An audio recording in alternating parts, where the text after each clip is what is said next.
Hello everyone. Today we discuss summative exam blueprinting for OSCEs, the objective structured clinical examinations which are so common in clinical studies.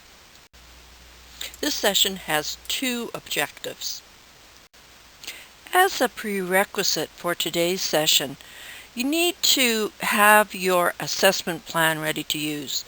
You can review the assessment plan template here for how to complete an assessment plan, but make sure you have this material before we begin the session. Let's begin by reading the definition.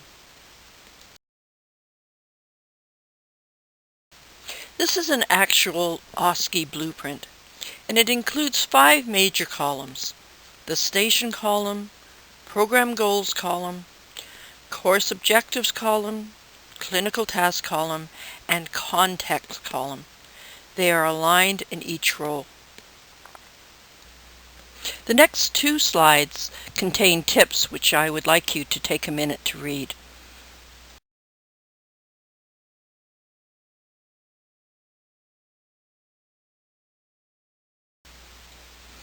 First step of OSCE blueprinting is to list the stations and number them. You can review your assessment plan or plans to figure out what topics are appropriate to be assessed using the OSCE method.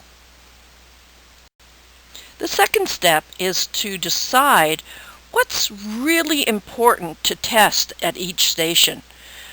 So in this case, you're looking at what course objectives you're going to be testing, what the clinical tasks are, and also what your program goals are. Finally, the last step is to look at the context in which you are going to be conducting each of the stations. These things can include, as you can see above, what gender the person is, what age you want to test, and also what the context of care is.